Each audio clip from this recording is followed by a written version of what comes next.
For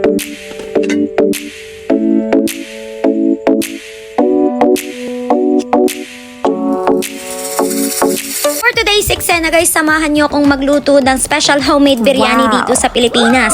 Wala pa akong nagagawa guys. Nakshuta, umiiyak na ako sa sibuyas. Naalala ko tuloy yung mga jutang ko na nakapila. Kailangan ko na yatang bayaran.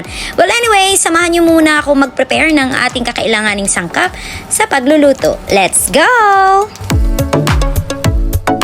Kailangan nating maghiwa ng maraming sibuyas, kamatis, bawang, ginger, at isama na rin natin yung parsley guys na aking nabili sa Walter Mart. Wow. So umaga pa lang guys, nag-prepare na ako ng aking mga sangkap na lulutuin para sa ating homemade special biryani sa Pilipinas. First time ko palang magluto guys, kaya hindi ko alam kung ano ang gawin. Nag-YouTube lang ako kasi gusto kong matry kung paano magluto ng biryani sa Pilipinas. So ayan, nilabas ko muna yung aking kalan kasi para hindi mangamoy-ngamoy ang ating loob ng bahay at para ozone free.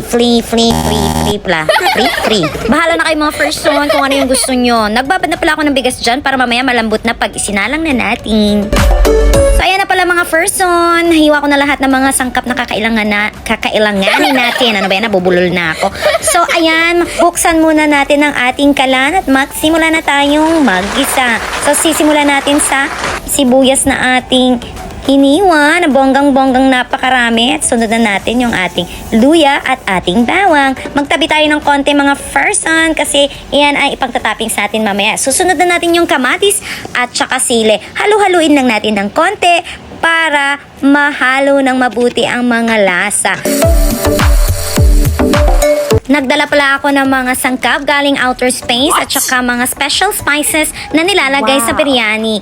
Joke lang guys, pabili ko yun sa mga friendship ko doon sa abroad. Maglalagay na tayo ng yogurt, coriander, takpan natin at isalang na natin yung rice na binabad natin kanina and then ipatong na natin sa taas yung ating biryani na niluto and then takpan natin ng foil guys at low heat lang tayo. Mag-antay tayo ng 30 minutes hanggang ito ay maluto. Wow. And then while waiting guys, nagugutom na ako and there you go ang ating super special homemade biryani. Thank you for watching. That's all for today. Bye!